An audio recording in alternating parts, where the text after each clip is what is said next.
जो है एक्सरसाइज 5.2 का, उसमें आपको एमसीक्यू दे रखा है, आपसे पूछा हुआ है कि choose the correct option and justify your answer. आपको करेक्ट ऑप्शन चूज करना है, मतलब जो करेक्ट होगा वही चूज करना है और आंसर को जस्टिफाई करना है।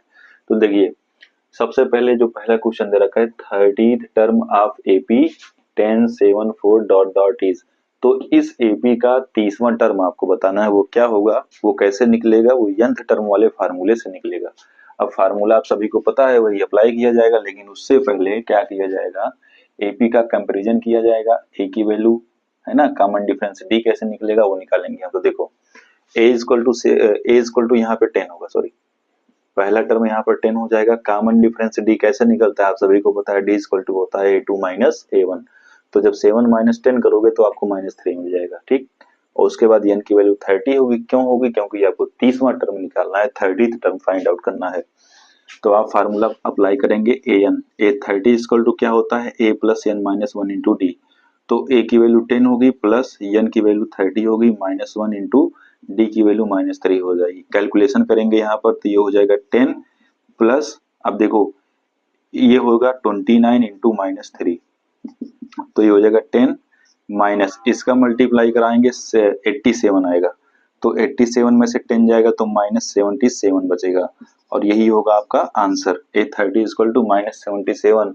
तो आपका ऑप्शन नंबर सी सही है, ठीक है। तो ये हो जाएगा। जस्टिफिकेशन का मतलब क्या होगा, यही होगा कि इसका 30वां टर्म -77 होगा, उसको आप प्रॉपर निकाले फार्मूला यूज करके, तो यही इसका जस्टिफिकेशन हो जाएगा। क्वेश्चन नंबर 2 देखिए यहां से कंपेयर करेंगे तो ए इक्वल टू मिलेगा -3, common difference D equal to क्या होता है ए2 माइनस ए1, तो ए2 आपका -1/2 है, -a1 करेंगे तो -3 करना पड़ेगा।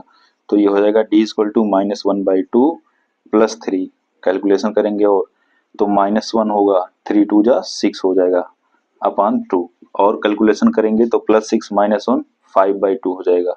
तो ये क्या है, ये कॉमन डिफरेंस डी है 5/2। अब क्या करेंगे, आप फार्मूला अप्लाई करेंगे एन वाला, क्योंकि आपको 11th टर्म बताना है। तो यहाँ पर ये सारी चीजें मैं नहीं लिखूंगा क्योंकि वहां पर ऑलरेडी लिख दिया हूँ। अब सीधे देखिए, तो इस एपी का 11th टर्म आपको निकालना है, कैसे निकलेगा, आप फार्मूला अप्लाई करोगे यही वाला, A N equal to A plus N minus one into D, where A is the first term, N is the nth term, which has to मतलब जिसको आपको निकालना है, और कॉमन डिफरेंस डी क्या होता है वो आप निकाल ही चुके हो। तो देखो ए एन यहाँ होगा, एन की वैल्यू 11 हो जाएगी यहाँ से, तो कहीं भी राइट कर सकते हो, एन इक्वल टू 11 ये आपको दे रखा है।